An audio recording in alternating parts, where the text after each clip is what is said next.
فرمایا کسی دل کی سختی کی علامت یہ ہے کہ گناہ سے نفرت نہ رہے اور طاعت کی رغبت نہ رہے. میرا دل سخت ہو گیا، یہ باطن کی بیماری ہے. اس کی نشانی کیا ہے؟ اس کی نشانی یہ ہے نیکی کی طرف طبیعت نہ چاہے اور گناہوں سے نفرت نہ رہے. وَحَبَّبَ إِلَيْكُمُ الْإِيمَانَ وَزَيَّنَهُ فِي قُلُوبِكُمْ وَكَرَّهَ إِلَيْكُمُ الْكُفْرَ وَالْفُسُوقَ وَالْعِصْيَانَ. جب اس دل میں نیکی کا ایمان کا نور ہوگا اسے گناہوں سے نفرت ہو جائے گی.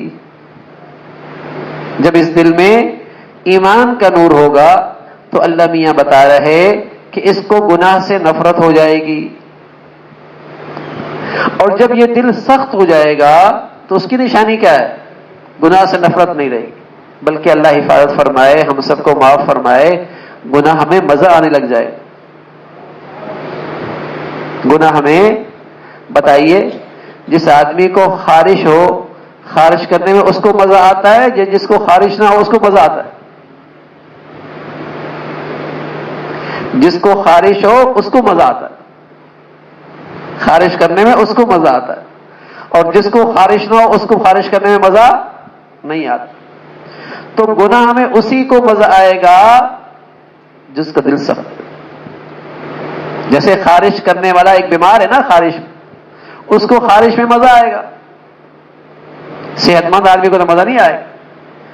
ایسی جو ایمان کے لحاظ سے صحت مند ہوگا بھائی، اسے گناہ میں مزہ نہیں آئے گا، اسے گناہ میں مزہ، اس کو تو نیکی میں مزہ آئے گا،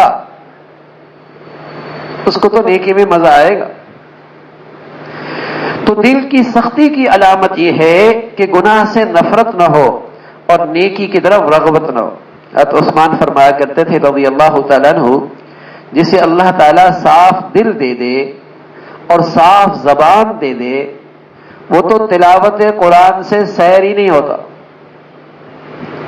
جسے اللہ تعالیٰ صاف دل دے دے اور صاف زبان دے دے وہ تو تلاوت قرآن سے سیر ہی نہیں ہوتا، سیر ہی نہیں ہوتا، سکون ہی اس کو اس میں آتا ہے، اس کو مزہ آ رہا ہوتا.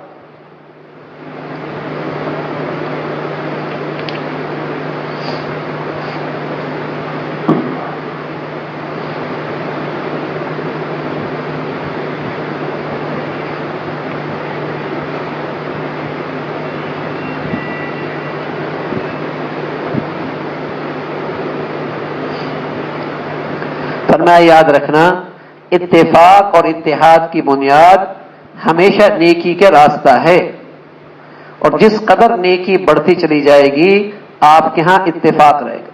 اب باپ بیٹا نیک ہو ہمیشہ اتفاق رہے گا، بہن بھائی نیک ہو ہمیشہ اتفاق رہے گا، میاں بیوی نیک ہو ہمیشہ اتفاق رہے گا. لیکن اگر وہ بھی نفس پرست ہے یہ بھی نفس پرست ہے اتفاق نہیں رہے گا. پھر خواہشات سے ٹکرائیں گی، ابا اماں کی بھی، باپ بیٹی کی بھی، بہن بھائی کی بھی. پھر خواہشات سے ٹکرائیں گی تو معاشرے میں بھی ٹکرائیں گی. 100 گاڑیاں ہوں سب اپنی لین پہ چل رہی ہوں نہیں ٹکرائیں گی. 3 گاڑیاں ہوں اپنی لین سے ہٹ جائے ٹکرا جائیں گی. اگر سب شریعت کے حدود پہ چل رہے ہیں، ہزاروں ہیں، نہیں ٹکرائیں گے. لیکن جہاں شریعت کی حد سے نکلے ٹکرا جائیں گے، ٹکراؤ ہو جائے گا. یاد رکھیے گا مسلمانوں کی جو ترقی ہے وہ مسلمانوں کی ترقی دین سے ہے، دین سے. اگر مسلمانوں میں دین نہ رہا اور مسلمان بظاہر ترقی کر رہا تو یہ ترقی ایسی ہے جیسے کسی آدمی کا پیٹ بڑھ جائے. بتائیے وہ ترقی صحت مند ہے؟ کسی آدمی کے 2 آنکھوں کے بجائے 3 آنکھیں ہو جائے، بتائیے یہ ترقی صحت مند ہے؟ کسی آدمی کے 5 انگلیوں کے بجائے 6 انگلیاں ہو جائیں، بجائے یہ ترقی صحت مند ہے؟ یہ ترقی مسلمانوں کے لیے نقصان دہ. مسلمانوں کی وہی ترقی ہے جس ترقی میں ایمان کا نور ہو، جس میں دین کی روح موجود ہو۔ پھر تجارت میں ترقی ہو رہی ہے، معیشت میں ترقی ہو رہی ہے، دنیا کے وسائل میں ترقی ہو رہی ہے، سب مبارک۔ لیکن اگر یہ روح نکل گئی، اگر یہ روح نکل گئی تو میرے عزیزوں یہ مسلمانوں کی ترقی نہیں، اس پہ مسلمانوں کی ہلاکت ہے۔ تو مسلمانوں کی ترقی دین کے ساتھ ہے، دین کے ساتھ۔ جس قدر دین ترقی کرے گا مسلمان ترقی کرے گا۔ فرمایا مسلمانوں کی ترقی کا مدار دین ہے۔ فرمایا تم شریعت پہ چل کے دیکھو، انشاءاللہ تمہاری عزت کریں گے اور دنیا دیکھی۔ صحابہ فرمایا کرتے تھے رضوان اللہ علیہ اجمعین، اعزنا اللہ بالاسلام، ہمیں دنیا میں آج جو عزت ملی ہے وہ دین اسلام کی وجہ سے ملی۔ آج جو ہمیں عزت ملی ہے وہ صرف دین اسلام کی وجہ سے ملی ہے۔ وَمَن يَبْحَثْ دُونَهُ أَذَلَّهُ اللَّهُ، اور جو آدمی دین کو چھوڑ کر عزت تلاش کرے گا رسوا ہو جائے گا، رسوا ہو جائے گا۔ دین سے عزت ملتی۔ فرمایا ہمیشہ یاد رکھو مسلمانوں کی ترقی دین کے ساتھ ہے۔ آج دیکھیے گا دین کو، دنیا کو دین کے لیے کماؤ، دنیا کو دین کے لیے کماؤ۔ دنیا کیوں کما رہا ہے؟ تاکہ ہمارا دین اچھا ہو، تاکہ ہمارا دین اچھا ہو جائے۔ ہم بس اوقات دین کیوں کرتے ہیں؟ تاکہ دنیا کما لیں۔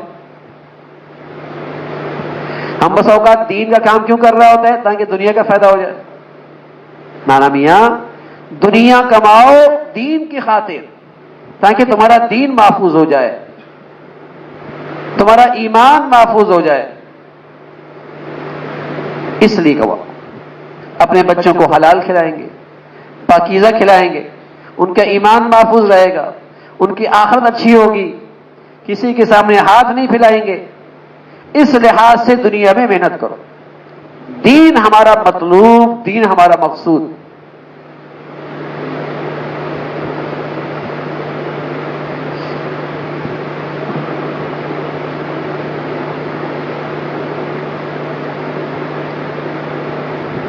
فرمایا اس دنیا میں کوئی بھی شخص تکلیف سے خالی نہیں، اس دنیا میں کوئی بھی شخص تکلیف سے خالی نہیں۔ دنیا میں آیا تو تکلیف تو آئے گی۔ ابا کا انتقال ہو گیا، تکلیف آئی نا۔ کبھی صحت، کبھی بیماری بھی آئے گی، حالات اوپر نیچے بھی ہوں گے۔ دنیا میں کوئی تکلیف سے خالی نہیں، لیکن سبحان اللہ مسلمان اتنا خوش نصیب ہے کہ یہ تکلیف بھی اپنے حق میں رحمت بنا لیتا ہے۔ یہ مسلمانوں کے مزے، اس کی تکلیف بھی اس کے حق میں رحمت بن جاتی، اور جب تکلیف اس کے حق میں رحمت بن جائے تو نشانی کیا ہے؟ نشانی یہ ہے کہ اس کے دل میں تکلیف نہیں رہتی، اس کے دل میں سکون آ جاتا ہے۔ جسمانی لحاظ سے بیمار ہوتا ہے، نظر آتا بیمار ہے، لیکن یہ تکلیف اس کے حق میں رحمت بن گئی، نشانی کیا ہے؟ دل میں آرام آ گیا، دل میں سکون۔ آپ کہیں گے یہ کیسے ہو سکتا ہے؟ دیکھو بھائی، ڈاکٹر کہہ رہا ہے کہ جو انگلی ہے نا، اگر اس کو نہ کاٹا تو اس کا اثر پورے جسم پہ پھیل جائے گا۔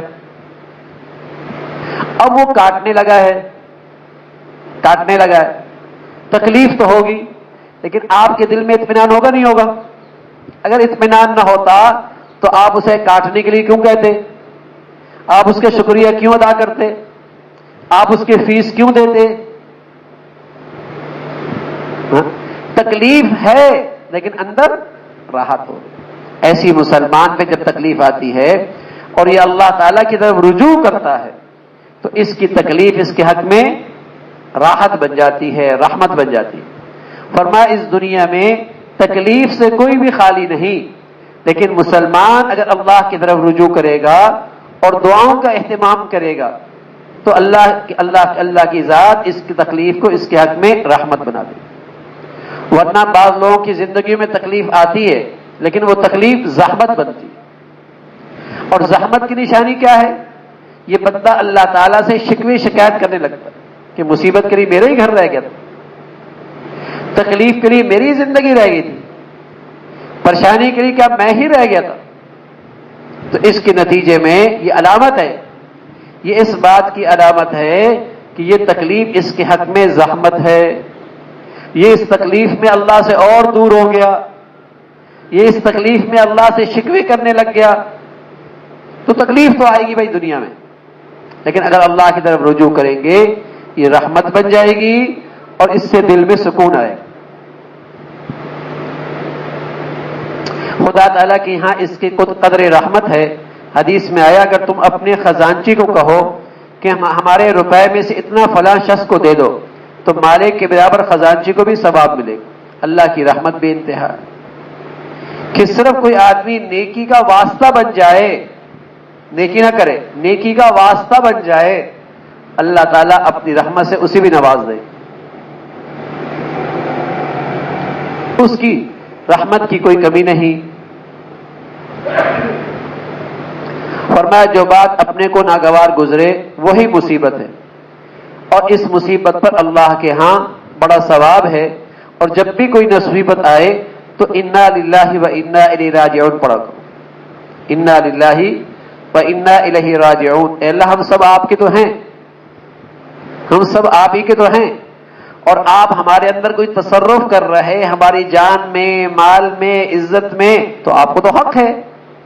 یہ ہے انا للہ کا مطلب، ہم سب آپ کے ہیں، ہمارا جان مال سب آپ کا ہے، آپ اس میں کوئی تصرف کر رہے آپ کو حق ہے۔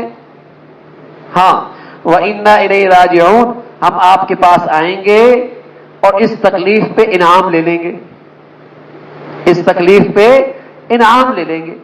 تو یہ انا للہ و انا الیہ راجعون آپ کے دل میں تسلی پیدا کر دے گا۔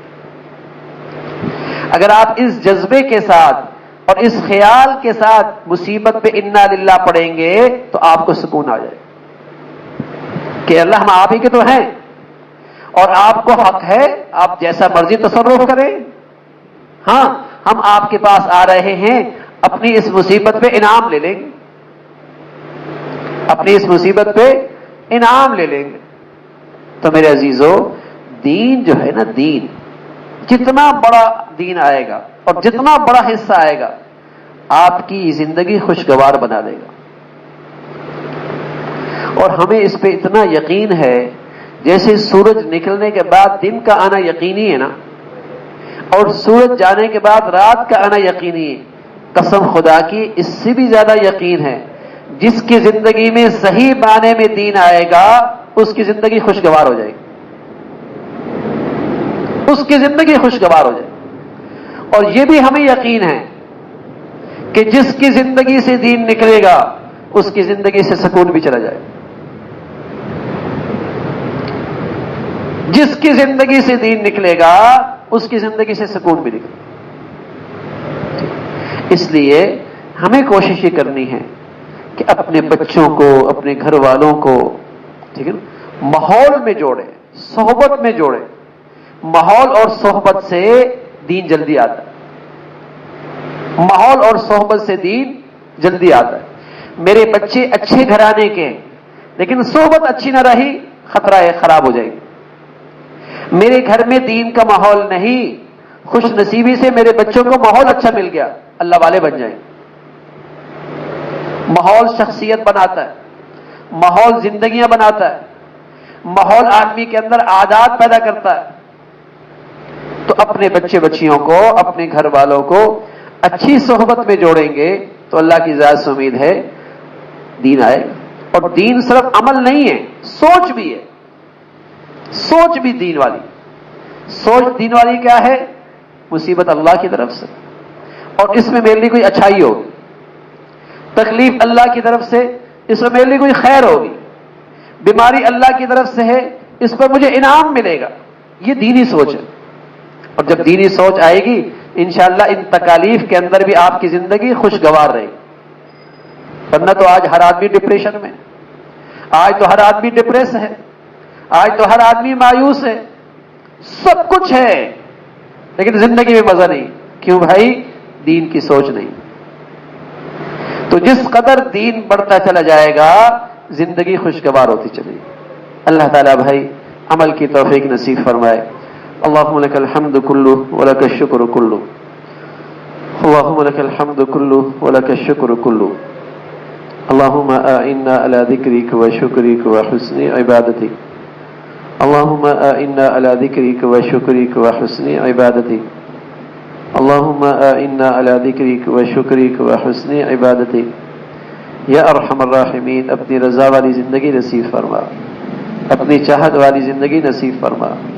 ہمارا ظاہر باطن اے اللہ سبھی کو بیماریوں سے محفوظ فرما، روحانی صحت بھی نصیب فرما، ایمانی صحت بھی نصیب فرما، جسمانی صحت بھی نصیب فرما. یا ارحم الراحمین ہمیں ہر قسم کی ظاہری باطنی فتنوں سے محفوظ فرما.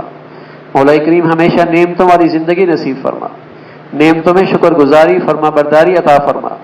اے مولا کریم ناشکری سے محفوظ فرما، گناہوں کی نحوستوں سے محفوظ فرما، بروں سے محفوظ فرما، برائی سے محفوظ فرما. یا ارحم الراحمین ہر آنے والا دن ایمان عافیت کے لحاظ سے بڑھیا نصیب فرما، موذی امراض سے، اسپتالوں کی زندگی سے، بری موت سے ہمیشہ محفوظ فرما.